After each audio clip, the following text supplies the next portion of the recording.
Hi student, आज हम 11वीं फिजिक्स में पढ़ेंगे गुरुत्वीय बल की विशेषताएं। हमने सार्वत्रिक गुरुत्वाकर्षण का नियम पढ़ा है, आज हम पढ़ेंगे गुरुत्वीय बल की विशेषताएं। तो गुरुत्वीय बल की विशेषताएं क्या क्या है भाई? किन्हीं भी दो पिंडों के बीच लगने वाला जो गुरुत्वाकर्षण बल जो है उनके मध्य उपस्थित माध्यम में अन्य पिंडों की उपस्थिति का कोई प्रभाव नहीं पड़ता। पहला नियम यह है गुरुत्वीय बल की विशेषताएं। अगर दो पिंडे हैं, ठीक है, एक पिंड छोटा है और एक पिंड बड़ा है, तो उनके मध्य जो लगने वाला आकर्षण बल F है वो जो है इस पे डिपेंड नहीं करता है, कोई भी माध्यम रहेगा, ठीक है, या कोई तीसरा और छोटा पिंड होगा तो इस पे डिपेंड नहीं करेगा। ये पहली विशेषता है गुरुत्वीय बलों की। दो पिंडों के बीच लगने वाला जो गुरुत्वीय बल का जो परिमाण में क्या है, बराबर तथा विपरीत होते हैं। दोनों एक दूसरे को समान बल लगाएंगे लेकिन बराबर होंगे, ठीक है, बराबर तो होंगे बल का मान, लेकिन विपरीत होगा। जैसे कि गति का जो तीसरा नियम है क्या है, क्रिया के बराबर विपरीत प्रतिक्रिया बल लगता है, लेकिन बराबर होते हैं लेकिन दिशाएं विपरीत होती, ठीक है। ये है गुरुत्वीय बल की एक विशेषता। और ये है कि गुरुत्वाकर्षण बल का नियम जो बिंदु द्रव्यमान के लिए कार्य करता है, ठीक है। ये जो बड़े पिंडों या फिर अधिक दूरी की जो वस्तुएं हैं, मतलब दो वस्तुएं जो उनके आकार की तुलना में उनकी दूरियां ज़्यादा है, जैसे कि 1 मीटर व्यास वाला वस्तु है और दोनों के बीच में दूरी 100 सेंटीमीटर के बीच है, तो वहाँ पे बल कार्य नहीं करेगा। गुरुत्वीय बल क्या होते हैं? संरक्षी बल होते हैं, ठीक है। गुरुत्वीय बल अध्यारोपण के सिद्धांत पर आधारित है। अध्यारोपण के सिद्धांत आप जानते ही हो, ठीक है। इस प्रकार से है एक गुरुत्वीय बल की विशेषता है।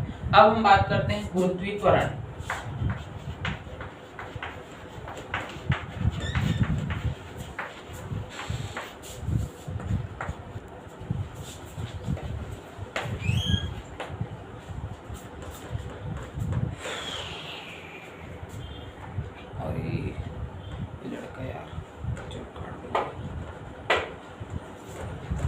चलिए, इसमें हम बात करते हैं, गुरुत्वीय बल की बात कर चुके हैं, अब है गुरुत्वीय त्वरण।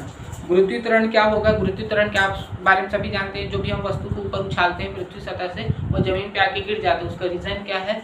गुरुत्वाकर्षण बल, ठीक है। तो जिस गति के साथ, जिसकी वेग के साथ उसके मतलब वेग में जो परिवर्तन की दर है वो क्या कहलाया जाएगा? गुरुत्वीय त्वरण। क्योंकि वेग में परिवर्तन की दर त्वरण कहलाता है, लेकिन पृथ्वी के द्वारा गुरुत्व के द्वारा खींचा जाता है, इसलिए इसे हम गुरुत्वीय त्वरण कहते हैं।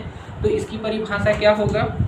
गुरुत्व के अधीन स्वतंत्रता पूर्वक गिरती हुई वस्तु में उत्पन्न त्वरण को, गुरुत्व के अधीन स्वतंत्रता पूर्वक गिरते हुए वस्तु में जो उत्पन्न त्वरण को क्या बोलेंगे? गुरुत्वीय त्वरण कहेंगे, ठीक है। इसको हम प्रदर्शित करते हैं जी से। कौन से जी से? स्मॉल जी, गुरुत्वीय त्वरण। इसका विमीय सूत्र क्या होगा? इसका विमीय सूत्र है m0L t की घात -2 और मात्रक जो है मीटर प्रति सेकंड का वर्ग, ठीक है।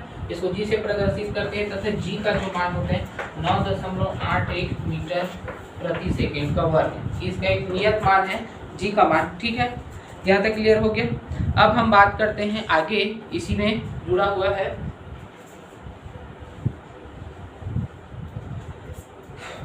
स्मॉल जी और कैपिटल जी में संबंध, ठीक है। जी और जी में संबंध, इसकी बात करते हैं। जी और जी में क्या संबंध है? अभी हमने गुरुत्वीय त्वरण की बात की, कल हमने बात किया था कैपिटल जी सार्वत्रिक गुरुत्वाकर्षण नियतांक के बारे में बात किया था। आज हम बात करेंगे जी और जी में संबंध।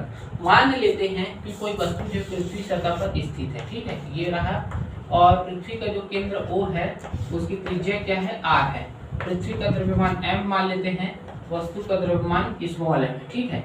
तो पृथ्वी द्वारा क्या किया जाएगा? उस वस्तु को अपनी ओर खींचने के लिए क्या करेगा? बल लगाएगा, ठीक है। एक बल लगाएगा नीचे की ओर, तो वो कितने के बराबर होगा? ये हो गया, ठीक है। इसमें क्या क्या बताया हूँ? हमें जी और जी में संबंध बताना है और सार्वत्रिक गुरुत्वाकर्षण है जी, ठीक है। तो इसके लिए क्या होगा? सबसे पहले है न्यूटन का सार्वत्रिक गुरुत्वाकर्षण नियम से। वी हैव न्यूटन के सार्वत्रिक गुरुत्वाकर्षण नियम से।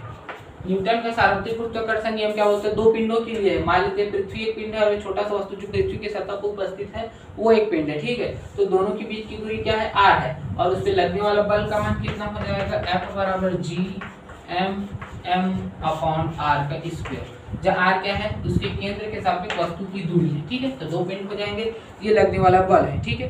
किंतु गति के सॉरी न्यूटन के द्वितीय नियम से, है ना, न्यूटन की गति के द्वितीय नियम से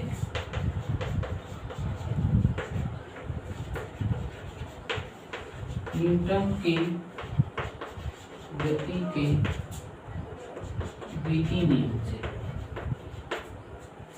क्या होता है, F बराबर क्या होता है m into A, father is equal to mother, ठीक है।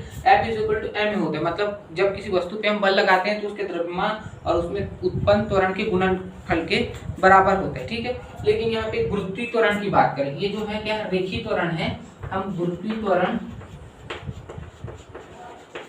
क्योंकि पृथ्वी गुरुत्व के द्वारा जो है बल लगाया जा रहा है इसलिए क्या हो जाएगा ये गुरुत्वीय त्वरण।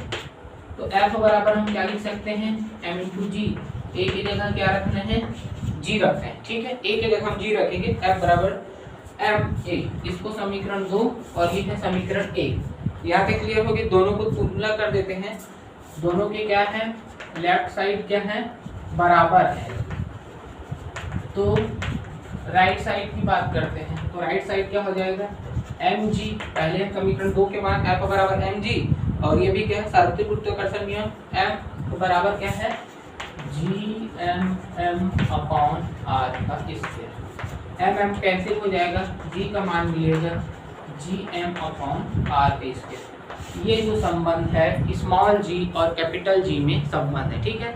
आया समझ में, देख लो एक बार, इसमें कुछ नहीं किए हैं, न्यूटन का जो सार्वत्रिक गुरुत्वाकर्षण का नियम F बराबर जी एम स्मॉल m बटे आर का स्क्वायर और न्यूटन की गति का द्वितीय नियम F बराबर mg, इसी का मान रखे हैं और कुछ नहीं, ठीक है। आ गया समझ में। चलिए अब जो है g और g में अंतर देखना है, ठीक है, इसको आप खुद से पढ़ लेना। अब मैं आगे बढ़ता हूँ, पृथ्वी का द्रव्यमान एवं घनत्व। अब हम इसमें पृथ्वी का द्रव्यमान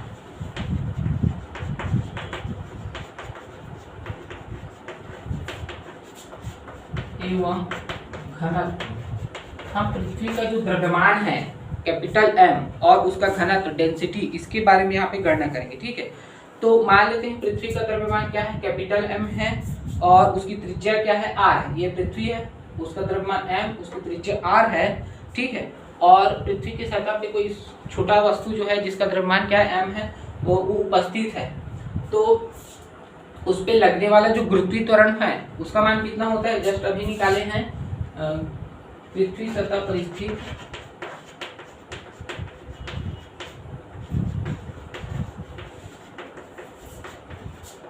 वस्तु पर लगने वाला गुरुत्वीय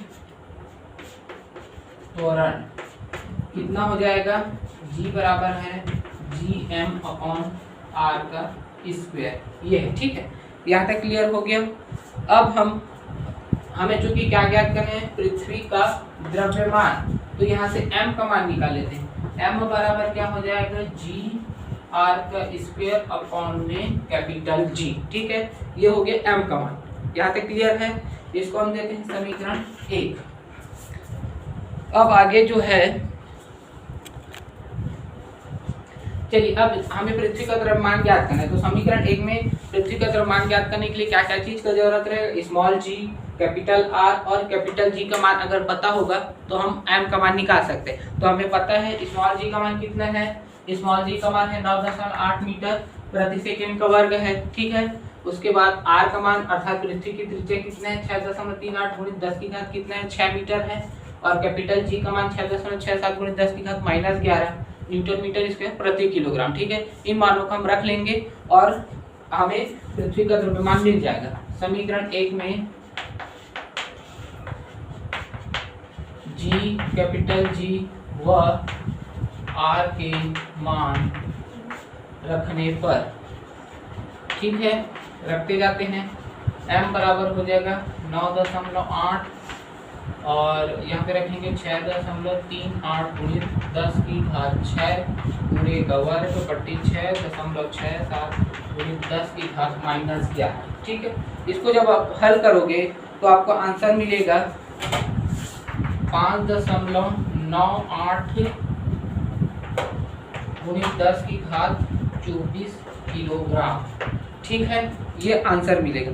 ये क्या है? पृथ्वी का द्रव्यमान है। 5.98 गुणित 10⁻24 किलोग्राम पृथ्वी का द्रव्यमान। अब हम बात करते हैं पृथ्वी का घनत्व। ठीक है, तो पृथ्वी कैसा है भाई? पृथ्वी गोल है, हम यही मान के चलते हैं कि पृथ्वी क्या है? गोल। ठीक है, तो गोले का आयतन क्या होता है? गोले का आयतन ये होता है 4/3 पाई r⁻3। ठीक है, ये जहाँ r क्या है? r जो है पृथ्वी की त्रिज्या। ठीक है, ये थोड़ा सा मैं बेसिक बता देता हूँ। अब पृथ्वी का हमें क्या निकालना है? पृथ्वी का क्या निकालना है? घनत्व निकालना है। तो हमें फार्मूला मिल गया है, द्रव्यमान बराबर क्या होता है? आयतन गुणित घनत्व। आयतन का मान अभी जस्ट हम निकाले, पृथ्वी जो है गोला है, तो उसका आयतन कितना हो जाएगा? 4/3 पाई r⁻3, और मान लेते हैं d क्या है? उसका घनत्व है। अब जो है समीकरण 1 में जो है m का मान रखते हैं। समीकरण 1 में m का मान। ठीक है, तो क्या क्या हो जाएगा? m की जगह मैं कितना रखूंगा? 4/3 पाई r⁻3 इंटू d बराबर में g/r² अपॉन कैपिटल G।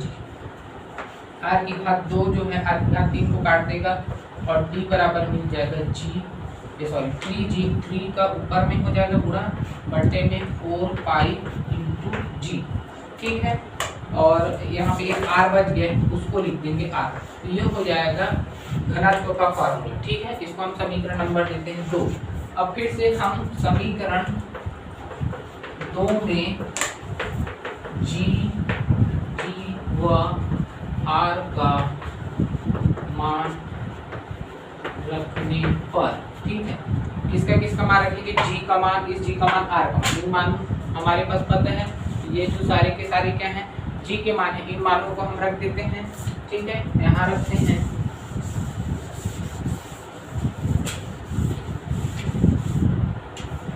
तो ये हो जाएगा d बराबर 3 गुणित 9.8 पूरे के बटन में हो जाएगा 4, पाई का मान होता है 1.414। ठीक है, और उसके बाद किसका मान रखते हैं? g का मान रखते हैं। g का मान कितना है? 6.67 गुणित 10⁻11। ठीक है, उसके बाद है गुणा के रूप में और कौन बचा? r बचा है। r का मान कितना है? 6.38 गुणित 10⁻6। इनको जब हल करेंगे तो ये आ जाएगा 5.5 गुणित 10⁻3 किलोग्राम प्रति मीटर। ठीक है, इस प्रकार से पृथ्वी का हम घनत्व को ज्ञात कर सकते हैं। आगे समझ में बहुत ही सिंपल है, इसको आप आसानी के साथ बना सकते हो। अब हम बात करते हैं गुरुत्वीय त्वरण में परिवर्तन। गुरुत्वीय त्वरण के बारे में मैंने अभी बताया है, जिसको हम स्मॉल g से प्रदर्शित करते हैं तथा जिसका मान जो क्या है 9.81 मीटर प्रति सेकंड के वर्ग। इसका मान जो है परिवर्तन होता है। आप स्वयं अनुभव किए हैं, जैसे कि हम जब किसी वस्तु को पृथ्वी सतह के साथ ऊपर पहुंचाते हैं या ऊपर जाता है तो g का मान में क्या होता है? कमी आते जाता है। और अगर कोई वस्तु जो है पृथ्वी सतह के जितनी नजदीक आएगा ऊंचाई के साथ, प्रति सेकंड g का मान में क्या होता है? वृद्धि होता है। अगर हम गहराई में जाएंगे तो g का मान क्या होता है? और कम होते जाएगा। ठीक है, और केंद्र में जो होता है, पृथ्वी के केंद्र में g का मान क्या होता है? 0 होता है। तो यहाँ पे गुरुत्वीय त्वरण में परिवर्तन के 3 प्रश्न है। यहाँ पे पृथ्वी सतह से ऊंचाई के साथ परिवर्तन। पहला है पृथ्वी सतह से ऊंचाई के साथ परिवर्तन। दूसरा है पृथ्वी सतह से गहराई के साथ परिवर्तन। और तीसरा है पृथ्वी तल पर अक्षांश के साथ परिवर्तन। ठीक है, पृथ्वी तल पर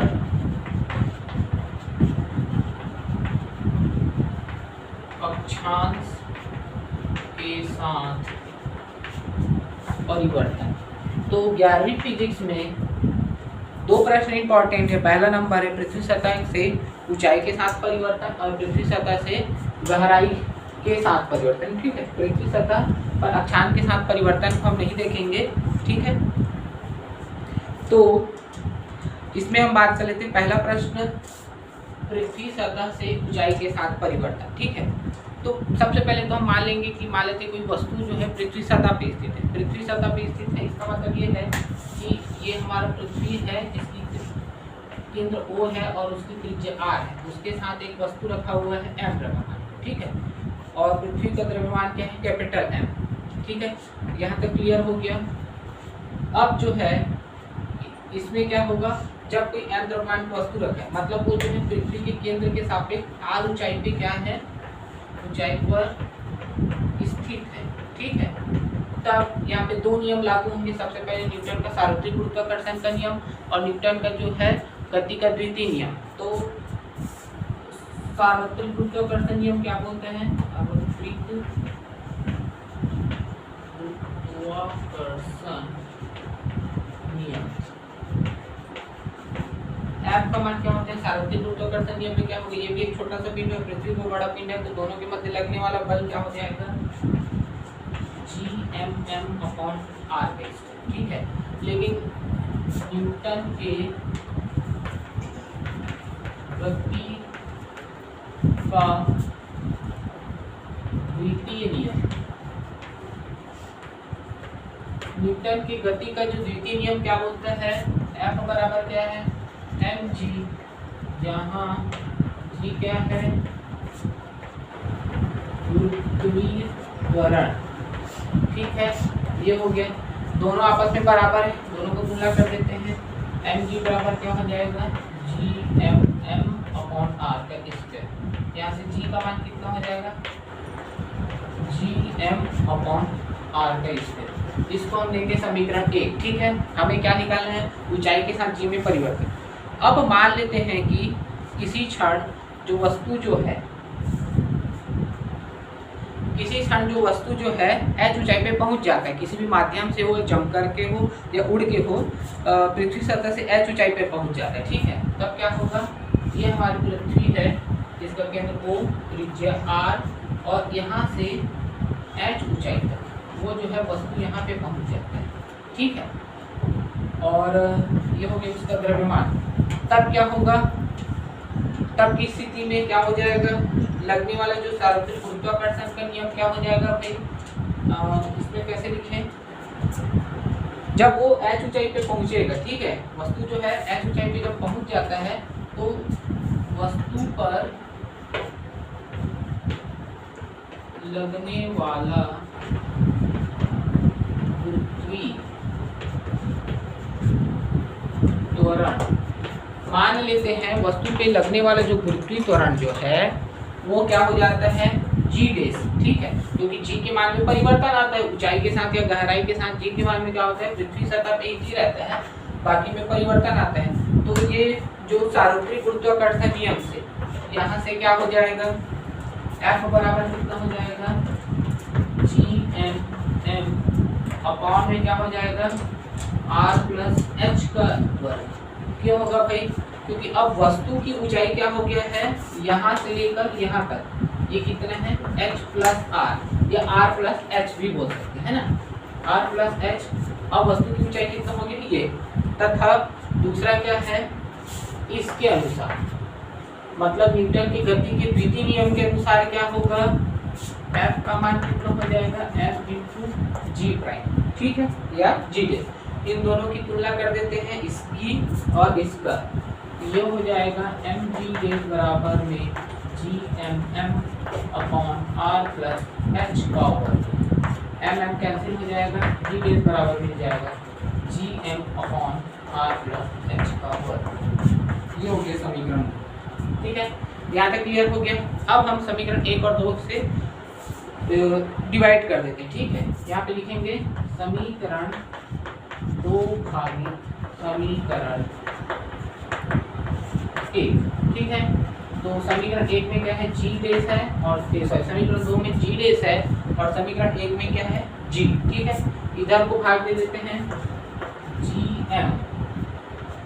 पूरे के बट्टा में क्या हो जाएगा r प्लस एच का वर्ग और जी एम आर का स्क्वायर। यहाँ तक क्लियर है? ठीक है, यहाँ से क्या क्या कैंसिल हो जाएगा, जी एम और जी एम कट जाएगा, तो जी डेज बट्टे जी बराबर क्या मिलेगा, आर का वर्ग बट्टे आर प्लस एच का वर्ग। ठीक है, अगर मैं हर में आर को घनिष्ठ लूंगा तो क्या होगा भाई, यहाँ से हो जाएगा आर का वर्ग 1 प्लस एच अपॉन आर पूरे का वर्ग। ठीक है, यहाँ से जब आर को घनिष्ठ लूंगा तो एच के बट्टे में आर लेते हैं, आर के स्क्वायर को कैंसिल आउट कर देंगे। ठीक है, यहाँ तक समझ में आया? अब आगे देखिए क्या हो जाएगा भाई, जी डेज बटा जी बराबर में कितना हो जाएगा, 1/1 प्लस एच अपॉन आर का वर्ग। ठीक है, यहाँ तक की क्लियर हो गया? यहाँ पे कुछ गलती किए हैं, ऐसा नहीं होगा, 1/1 प्लस एच अपॉन आर पूरे का वर्ग। इस हर को हम ऊपर ले जाते हैं अंश में, तो ये घात क्या हो जाएगा, ऋणात्मक हो जाएगा, मतलब g base upon g 1 plus h upon R पूरे का घात 2। ठीक है, अब जो है एक मैं फार्मूला बता रहा हूँ, द्विपद प्रमेय से, द्विपद प्रमेय में क्या बोलते हैं, x प्लस a की घात में n जो है उसका फार्मूला होता है x minus N A X plus alpha. ठीक है, तो द्विपद प्रमेय से क्या हो जाएगा, जी बटा जी डेस का मान क्या हो जाएगा 1। ठीक है, क्योंकि x के जगह यहाँ पे क्या है 1 है और a के जगह h बटा r। ठीक है, और n के जगह क्या है -2 तुलना। यहाँ पर समझ में आ गया? हम द्विपद प्रमेय से यहाँ से तुलना करेंगे, यहाँ पे हो जाएगा 2h अपॉन r। ठीक है, केवल एक ही पद को लिखते हैं, बाकी पद को लिखने की जरूरत नहीं है। तो इस प्रकार से हमें आंसर मिल गया। ये यहाँ तक का समझ में आ गया है? देख लो एक बार अच्छे से। अब आगे बढ़ते हैं। अब हम क्या करते हैं, g का पीरियड गुणा कर देंगे। जी डेस बराबर क्या होगा, जी 1 माइनस 2h अपॉन r, या फिर जी डेस बराबर क्या हो गया, जी 2gh अपॉन r। ठीक है, यहाँ तक क्लियर है? अब हम क्या कर देंगे, जी का पक्षांतर ये हो गया है ना। चलिए आगे बढ़ते हैं।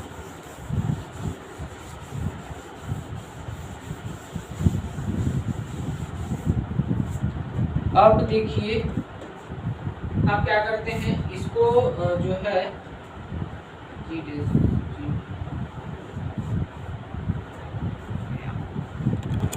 चलिए यहाँ पे देखिए हम आप क्या करेंगे, इसको जो है इधर पक्षांतर करेंगे। ठीक है, और क्या बोलते हैं, ये वाला जी डेस है उसको इधर पक्षांतर करेंगे। क्या होगा देखिए, एक साथ मैं कर रहा हूँ। यहाँ पे हम लिखेंगे जी माइनस जी डेस। क्या किए, ये अपनी जगह, इसको मैंने उठा के इधर लिया है और इस वाला राशि को इधर ले जा रहा हूँ, तो ये बचेगा 2gh अपॉन में r। ठीक है, देखिए ये जो समीकरण जो है वो किसको बता रहा है, ये समीकरण 3 है, g के मान में कमी को बता रहे हैं। क्यों बता रहे हैं, क्योंकि g में हम किसको घटा रहे हैं, g डेस को घटा रहे हैं मतलब कमी कर रहे हैं किसी भी संख्या में। ये जो है g के मान में कमी, g के मान में कमी कितना होगा, 2gh अपॉन r। ये हो जाएगा पृथ्वी सतह में ऊंचाई के साथ g के मान में कमी का व्यंजक, जो किस पे डिपेंड करेगा, त्रिज्या और h पे। अर्थात जैसे जैसे हम ऊंचाई बढ़ते जाएगा, ये g और ये तो नियत है, r का मान और g का मान नियत है। ठीक है, मतलब जैसे जैसे ऊंचाई में हम पहुंचते जाएंगे आसमान में, गुरुत्वाकर्षण g का मान क्या होते जाएगा, कम होते जाएगा। ठीक है, देख लो इसको अच्छे से समझ लो। चलिए आज के लिए मैं इतना ही बता रहा हूँ, आगे जो होगा गहराई के साथ जी के मान में कमी को मैं कल बताऊंगा। ठीक है।